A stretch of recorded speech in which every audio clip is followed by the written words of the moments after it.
നമ്മുടെ തിരുവനന്തപുരത്തെ 700 വർഷം പഴക്കമുള്ള പഴഞ്ചിറ ദേവി ക്ഷേത്രത്തിന്റെ വിശേഷങ്ങളാണ് കേട്ടോ ഇന്നത്തെ ദൈവമേ കൈതൊഴാമിൽ. ദേവിയെ ആരാധിച്ചിരുന്ന സിദ്ധയോഗിയാണ് ക്ഷേത്രം സ്ഥാപിച്ചതെന്നാണ് ഐതിഹ്യം.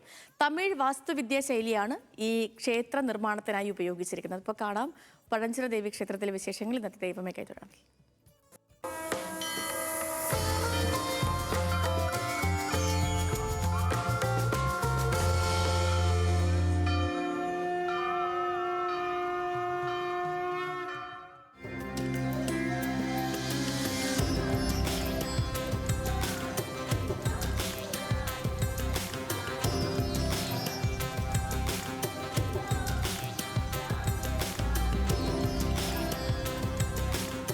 തിരുവനന്തപുരം ജില്ലയിലെ ഏറ്റവും പുരാതന ക്ഷേത്രങ്ങളിൽ ഒന്നാണ് പഴഞ്ചിറ ദേവീക്ഷേത്രം.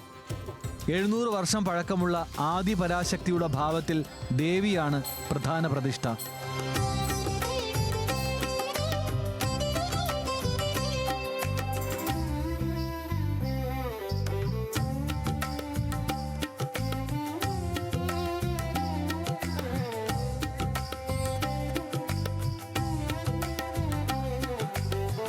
ആറ്റുകാൽ അമ്പലത്തിൽ നിന്ന് അകലെയല്ലാതെ അമ്പലത്തറ എന്ന പ്രദേശത്താണ് ക്ഷേത്രം സ്ഥിതി ചെയ്യുന്നത്.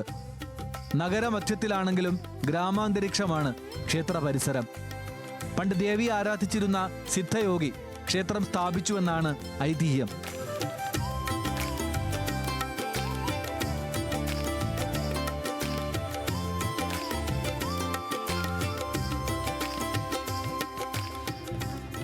യോഗീശ്വര സങ്കല്പത്തിൽ സിദ്ധയോഗിയെയും ക്ഷേത്രത്തിൽ ആരാധിച്ചു വരുന്നു.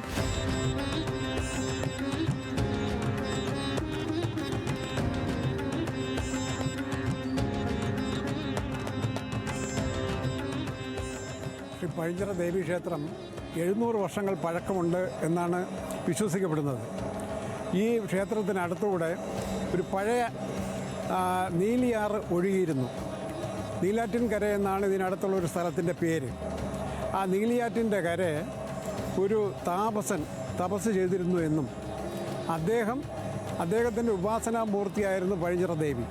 അദ്ദേഹം തപസ്സിലൂടെ ദേവിയെ പ്രത്യക്ഷപ്പെടുത്തി ഇവിടെ ഭക്തജനങ്ങൾക്ക് അനുഗ്രഹം നൽകുന്നതിന് വേണ്ടി ഇവിടെ പ്രതിഷ്ഠിച്ചു എന്നാണ് വിശ്വാസം. അദ്ദേഹത്തിൻ്റെ സമാധിസ്ഥാനം ദേവി ക്ഷേത്രത്തിൻ്റെ തൊട്ടടുത്ത് തന്നെ ഉണ്ട്. യോഗീശ്വരനെ കൂടാതെ ഗണപതി, രക്തചാമുണ്ഡി, നാഗരാജാവ് എന്നിവർ പ്രധാന ഉപദേവതകളാണ്. മനോഹരമായ തമിഴ് വാസ്തുവിദ്യാ ശൈലിയിലാണ് ക്ഷേത്രത്തിന്റെ നിർമ്മാണം.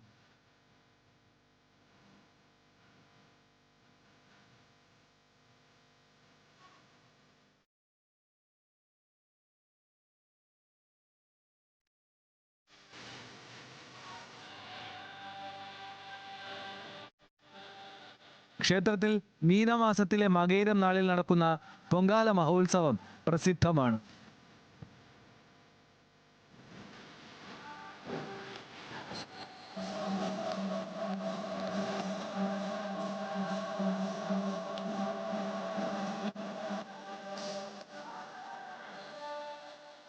ന്യൂസ് മലയാളം, തിരുവനന്തപുരം.